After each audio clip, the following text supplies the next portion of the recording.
പഴകിയ ഉൽപ്പന്നം നൽകി വിഷബാധയുണ്ടായാൽ ഭക്ഷണ സ്ഥാപനങ്ങൾക്ക് പുറമെ വെയർഹൌസുകൾക്കും ഫാക്ടറികൾക്കും പിഴ ഈടാക്കും. 60,000 റിയാൽ വരെയായിരിക്കും പിഴ. സൗദി ഫുഡ് ആൻഡ് ഡ്രഗ് അതോറിറ്റിയുടേതാണ് മുന്നറിയിപ്പ്. പഴകിയ ഉൽപ്പന്നം നൽകി വിഷബാധ ഉണ്ടാക്കുന്നതിനെതിരെയാണ് കർശന നടപടി. ഭക്ഷ്യവിതരണ നിയമങ്ങൾ പാലിക്കാത്ത ഇത്തരം സ്ഥാപനങ്ങൾക്കെതിരെ കടുത്ത നടപടിയായിരിക്കും സ്വീകരിക്കുക. ഭക്ഷ്യവിഷബാധ മൂലം ജീവഹാനി സംഭവിക്കുന്ന സാഹചര്യത്തിൽ അത്തരം കേസുകൾ പബ്ലിക് പ്രോസിക്യൂഷനായിരിക്കും കൈകാര്യം ചെയ്യുക. കിച്ചൺ, റെസ്റ്റോറന്റ്, സെയിൽസ് ഔട്ട്ലെറ്റുകൾ എന്നിവയിൽ നിന്നാണ് ഭക്ഷ്യവിഷബാധ കണ്ടെത്തിയതെങ്കിൽ 3,000 മുതൽ 30,000 റിയാൽ വരെ പിഴ ഈടാക്കും. ഭക്ഷ്യവിഷബാധ ഏൽക്കുന്ന ആളുകളുടെ എണ്ണത്തിനനുസരിച്ചായിരിക്കും പിഴ.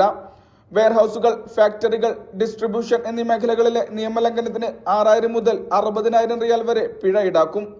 അനുവദിച്ച അളവിലധികമുള്ള ബാക്ടീരിയകൾ അടങ്ങിയ ഭക്ഷണം, വൃത്തിഹീനമായ തൊഴിലാളികൾ എന്നിവ കണ്ടെത്തിയാലും പിഴ ഒടുക്കേണ്ടി വരും. സൗദി ഫുഡ് ആൻഡ് ഡ്രഗ് അതോറിറ്റിയുടേതാണ് മുന്നറിയിപ്പ്. Mishal Cherpulassery, media 1, Riyadh.